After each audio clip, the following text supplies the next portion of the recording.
Драги мои, здраво! Добре дојдовте во уште едно издание на Слушај Ваму и се надевам дека ве наоѓам во многу подобро расположение и здравје од што јас. Не, се е во ред со оглед на годините, перфектно. Драги мои, се акумулира неколку работи кои има една особено на која сакам да и посветам посебно внимание, а мислам дека би требало и ментално и вие. Знаете, кога ќе се случат лоши работи, имаме тенденција што е можно побрзо да ги заборавиме, да ги тргнеме на страна. Сакаме правда, ама не ни се збори, не ни се слуша, неќеме да расправаме за таа тема. А таа тема, ако не се доисцеди до крај, ќе се повтори.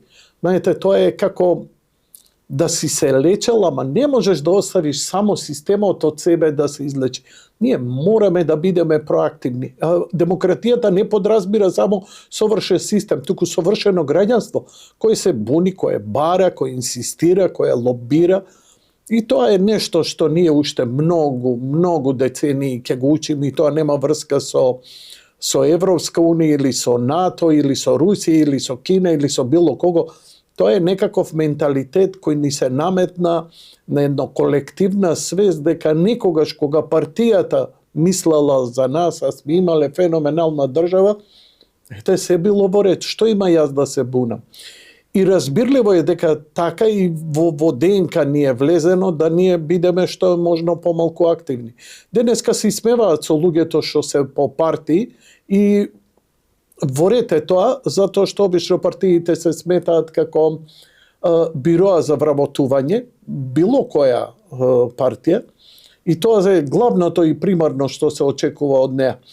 Тажна е таа земја и не може да биде добра земја таа каде што се очекува дека државата ќе биде најголемиот работодавец. Не фабрика, не услуги, не ова, не она.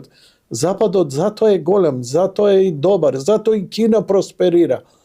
Ние чекаме државно да се вработиме, затоа што има многу зашто. И не е секој за критика и разбирливо е тоа. Нашите кога бегаат надвор, гинат од работа. Така. Но таму имаат силно чувство дека системот функционира. Како да профункционира системот кај нас? Само со трпение.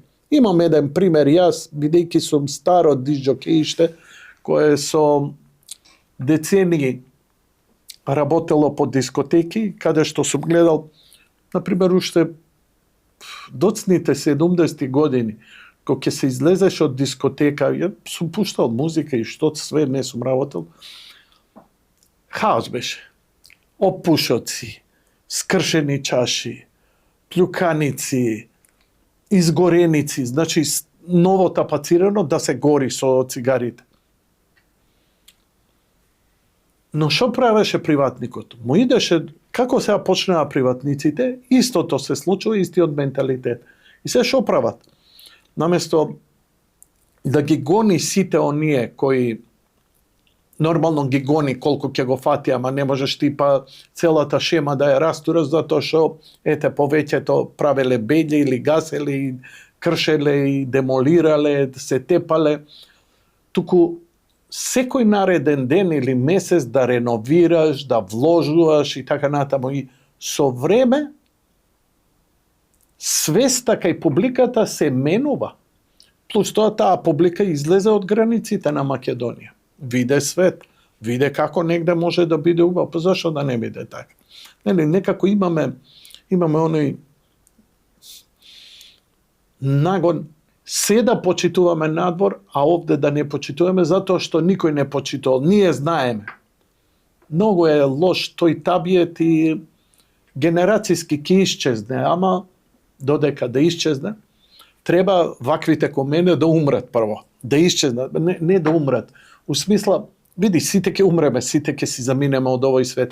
Да бидеме тотално заборавени со нашето инфлуенсерство, со нашето влијание. Тоа е онаа свест која мораме да ја напуштиме, кој младите ќе ја добијат не од нас, не од вас, не од културното миње на земјата, туку од интернет, социјалните мрежи. таму колку и да има, ајде да речам, девијации, има и многу позитивни работи. Луѓето, младите, сите ние се подучуваме со многу сериозно квалитетни работи и информации.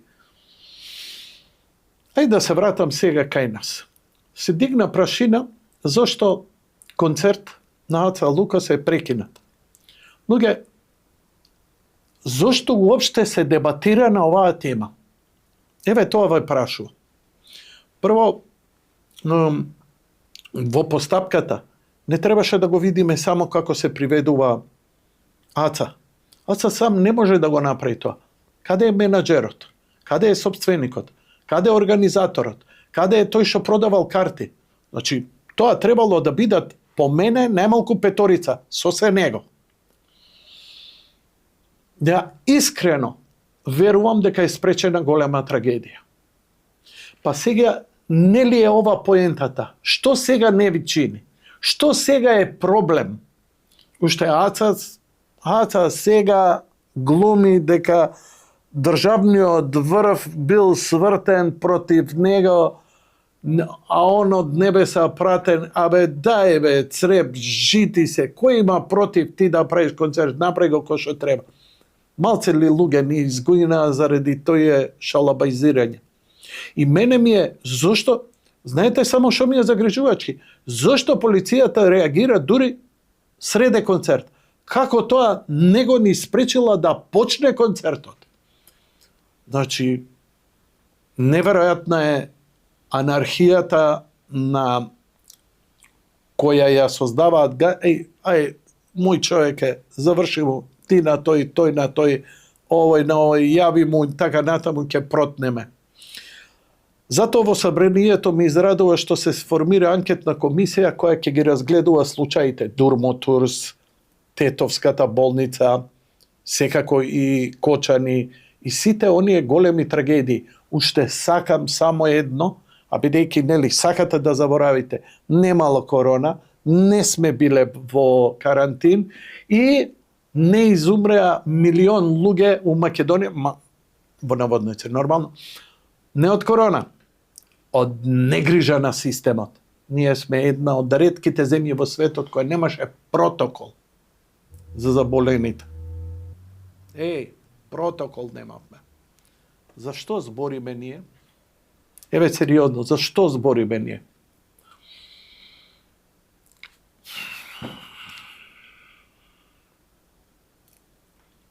И да предам на главната поента. Тоа ми е се некако вовет, ми се акумулираат мене работи и ја не правам некоја колумна која ќе видео колумна која ќе обликувам со текстови, со се ова. Си наметнувам тема да ми се наталожи емоционално, емотивно, за да ја изразам, но не ја изразам у моментот кога ќе ми дојдат емоциите, туку ги оставам да спласнат, за да реални емоции ми излезат. Инако ако ми излезат емоции, треба да го искршам цело во студио, пуздер да направам све и да се изнапцујам, да се изнавикам.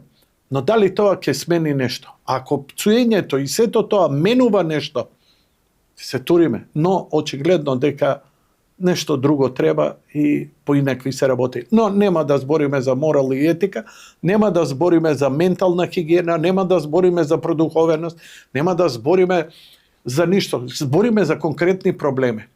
Имено, знаете дека ја бев многу активен и многу попопуларен, но и многу прогонет во пред 10 години. Затоа што инсистирав на слобода на говор, имав политички став, ме прогонуваа заради тоа, и тоа беше легитимно. Не беше легитимно што ги прогонуваа моите деца и сопруга, ама мислеа дека така треба. Но, веста која особено ме израдува е веста која вели дека на Гордана Јанкуловска судскиот процес ќе биде под лупа од страна на Европскиот суд за човекови права, кој отвара сериозни прашања за судењето против неа.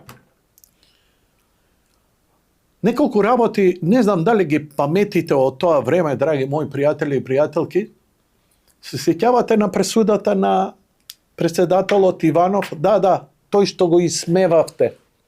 Најдобриот председател во историјата на Македонија. Најинтелигентниот, најподготвениот.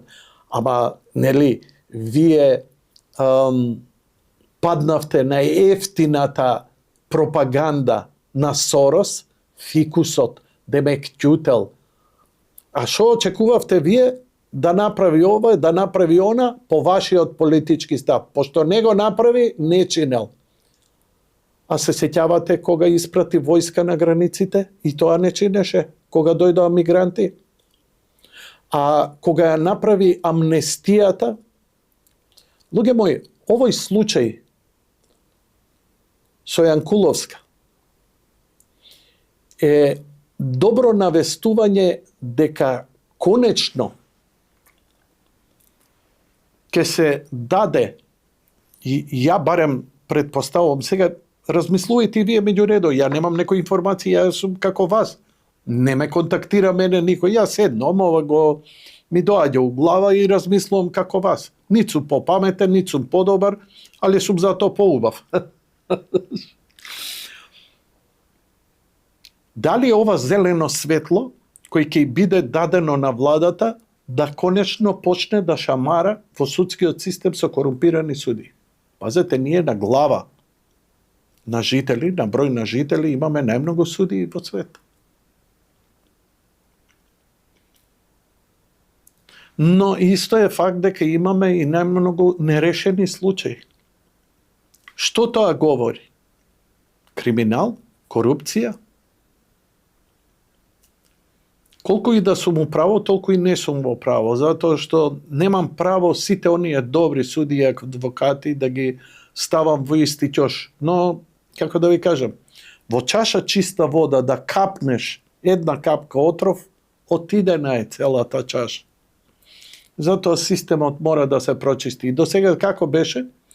Кога ќе се обидеше владата на Мицкоски да делува врз, нели, да ги критикува судиите, кои видовте какви плати имаат, па уште бунење зашо он зборел за нивните плати. Па никој нема да збори. Дај Боже, јас сум да имате 10.000 евра плата. Еве, јавно велам, судиите да имаат 10.000 евра плата. Ама да нема ни еден нерешен случај и да се дели правда. Преисплатливо ќе ни биде на сите, збор нема да писнеме колкави плати имате, ко лордови да живеете, ко човек во високиот дворец, Алдос Хаксли. Нема да имам никаков проблем. Ама да видам стварно дека судите праведно и дека судите ефикасно, а не дека штитите. Се уште се заштитени сите оние бивши политичари, мешетари и така натаму од претходниот систем. Затоа они толку лагодно и ја предаваат власта, можеа да направат 300 терористички напади, не им успеваат, нема, нели? Века, нема гајле. Кој ќе те осуди, бе? Мои луѓе се таму. Кај смее да писне Европа? И стварно Европа, кога ќе се обидеше власта да смени, викаше власта се меша во судството. Кога власта не се мешаше во судството, извештаите вика судството е корумпирано и нечини дерогирано ово, пак власта е крива. Гледайте какво дволично, ама тоа е типично левичарско Сорос поведение, кое ја става, иако имаат потполна власт на сите нивоа, да не се дозволи мешање во клучниот сектор, кој ја одржува и да може да се врати онаа структура која беше претходно. Само тоа е. Ја ви велам, на ВМРО би му било полесно да нема мнозинство, да нема влада, да е у опозиција, да нема толку градоначалници, ама да го има судскиот систем, праведен кој што треба. Тогаш ќе имаме држава сериозна. Ова е добра шанса со оваа насока, дека ќе се преиспитува случајот на Јанкуловска, за случајот Тенк. Знаете кој случај е тоа? за набавката на Мерцедесот. Оној фамозен Мерцедес блиндира. Тоа било криминал. И само урлавте. Криминал било, ова било, она било. Како смело, тоа било криминал, имало ова, имало оно. Што имало, бе? Што се докажа? Затоа Европскиот суд вика, чекај, овде стварно имаме проблем. Да, они се бавни, тука нема збор, не реагираат, не е тоа судијата Рој Бин одма бесење за 24 сата. Се сеќавате на амнестијата на Иванов? Сигурно се сеќавате, го исмевавте заради тоа. Знаете ли дека таа амнестија важи? Знаете ли дека таа амнестија дури ни он самиот не можеше да ја повлече? Иако американскиот амбасадор Бейли притискаше да се повлече за да можат да се смени власта и овие да бидат уапсени. Каква подла игра, каква подмолна игра. Но знаете како? Не може на подол грок. Не можеш да ги лажеш сите луѓе цело време. Можеш сите луѓе да ги лажеш некое време, ама цело време не можеш. Да него квотам Абрахам Линкол. Ова дава надеж дека многу клучни случаи од 2016-17 и тоа како ќе дојдат пред сериозно повторно судење. Ова е таков шамар за судството кога Европскиот суд бара да проверува. Па макар дури и после рекол добро во ред. Не е во ред. Чим побарал не е во ред. Знаеш, деноиве сум јас по болнички ходници стигнав до магнетна резонанца. И како ја ми прашуваат? Абе, Џони, што си стигнал ти до овој степен, не е добро. Туку дава надеж дека барем процесот почнува. Стварно ме радуваат автопатишта, инвестиции, пари кои не завршуваат по джепови за споменици, туку завршуваат во инфраструктура која ќе донесе инвестиции, која ќе донесе вработување, која ќе донесе повисок стандард. Нема што друго да донесе повисок стандард, дали разбирате? Развој на земјата, патна инфраструктура, сообраќајна инфраструктура. Тој клуч, од тука се почне. Фабриките ќе си ги градат кои што треба да ги градат. Државата, дали сте свесни дека одамна државата не гради фабрики? Ало! И честитам на Јанкуловска. И честитам на храброста, испадна поголем маш од многу други. Си ја одлежа казната, издржа како издржа, жена, мајка, со бебе. И искрено мислев дека правда овој свет нити има, нити заслужи. Дека правдата ќе ја чекаме на оној свет, кај најправедниот судија, но очигледно системот толку е дерогиран да заслужуваме мала сатисфакција. Знаеш како мелем на рана, како кантарион на гребнатина, знаеш, како фластер. Барем малку утеха. И ми дава надеж. Уште еднаш, Гордана, ја ти честитам на храброста, на издржливоста, си го зачува образот, сите оние кои повикуваа на твоја ликвидација, на твоја смрт, на твое... Немам зборови. Пристојни, немам зборови.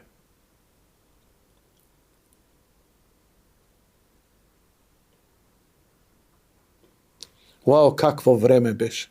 Знам дека сакате да заборавите. Сакаме да заборавиме короната, сакаме да заборавиме 2016-17, сакаме Смилковско да заборавиме, сакаме све да заборавиме, доста е мачно и Кочани сакаме да го заборавиме. Може да го заборавиме. Нека има праведно, нека има праведност, нека има праведни пресуди, со задоволство ќе потонам во заборав, ќе затворам очи и ќе издишам со олеснување. Бидете ми така, друго нам и не ни преостане.